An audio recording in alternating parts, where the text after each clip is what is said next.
There are many ways to cheat death. Good luck, great timing, or something even more unbelievable that happens to one lovesick man in Russia. It's 2023 in Russia, and a man only known as Arthur is heartbroken. And he's decided to drown his sorrows in a long, all-night pub crawl. At the end of the night, he wanders into a stranger's apartment on the 19th floor and ends up on the balcony. He then leans back and flips right over the railing.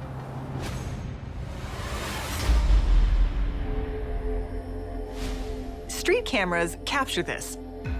A very fast blur zipping past the camera as he plummets towards the street. Debris shoots skyward as he buries himself into the top of an SUV. And you think to yourself, this is the end. This guy's done. Instead, they find something more surprising. Arthur is not only standing by his own willpower, but he's singing, and he ends up singing in the ambulance all the way to the emergency room. First responders are all shocked. How did he survive a 200-foot fall? There are a surprising number of recorded cases of very drunken people surviving horrible accidents. Essentially, their bodies are so loose, they don't brace for impact, and sometimes they actually experience less trauma. Incredibly, he only has a concussion and some spinal compression fractures. He is extremely lucky that he landed on that car with enough force to be able to crumple it to make the SUV absorb the impact. He survived something that absolutely would have killed a more sober man. Surviving a 19-story fall seems impossible. Yet it's a walk in the park compared to a high-altitude descent that is truly the stuff of nightmares.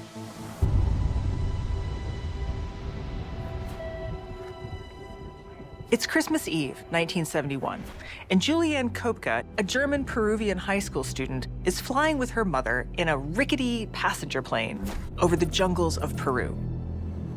The plane is packed for two reasons. One, it's the holidays, but perhaps more importantly, because the airline's other two aircraft have crashed recently, and this is the only one left functioning.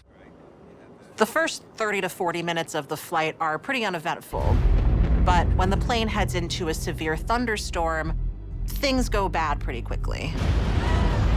Lightning strikes the wing of the plane.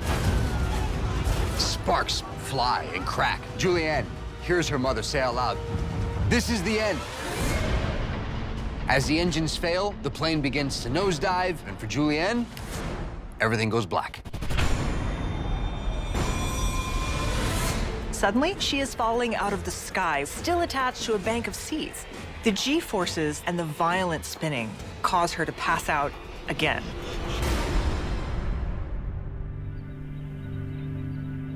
Julianne wakes up on the jungle floor, injured, very confused, but somehow still alive.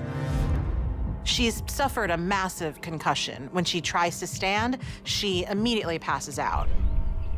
Not to mention the fact she has a horrible gaping wound and she's losing blood. How she survived the landing is still a mystery, but one of the theories is the spinning of the row of seats acted kind of like a helicopter, where it provided enough lift just to slow her down. So when she hit the jungle, she wasn't killed on impact.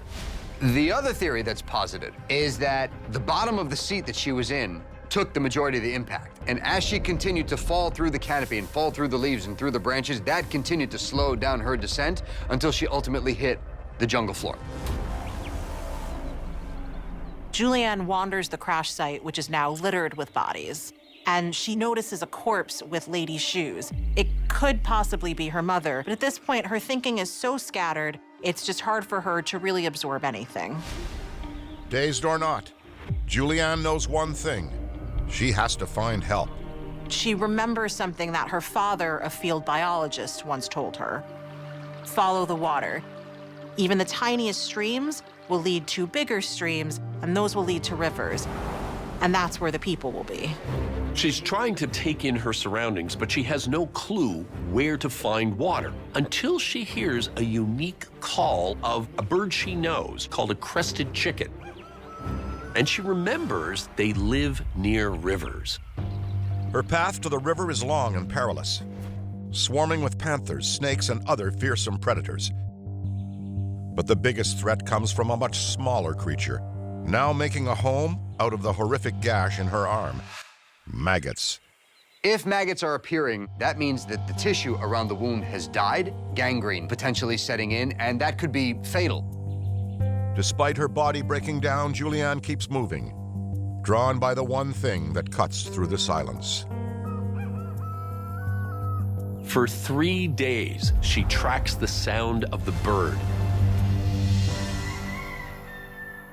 And sure enough, it leads her to a stream. The stream offers a glimmer of hope, but with each passing day, doubt creeps in. A week has passed since her plane crashed, and occasionally she'll hear a plane hovering above her. She'll scream for search and rescue, but the jungle canopy is so thick that they don't hear her. Then, amid the endless hum of the jungle, a new sound emerges. She hears the sound of running water. She's found the river, just like her father told her she would. She's too weak to swim, so her only real option is to float down the river on logs or anything else that will carry her.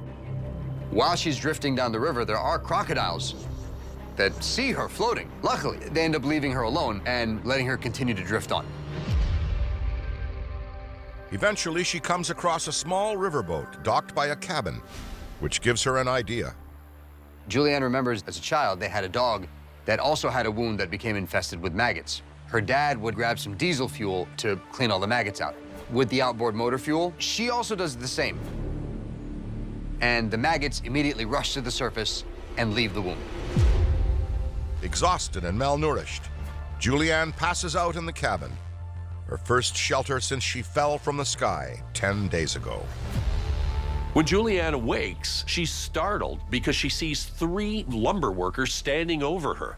They are completely shocked and terrified by her appearance. She is emaciated, she's filthy, and her eyes are blood red from the concussion.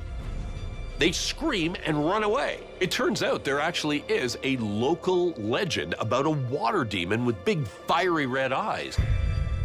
They think that she's coming to get them. Julianne convinces them that she's not a demon, but the survivor of a plane crash, and they take her to the neighboring town to get help. After spending 11 days in the jungle, Julianne finally reunites with her father. The voice in her head, which told her, "Follow the water, and you'll find the people." By chance, famed film director Werner Herzog was supposed to be on that plane with Julianne, but he was bumped. Decades later, he returns with her to the jungle to retrace this incredible tale of survival.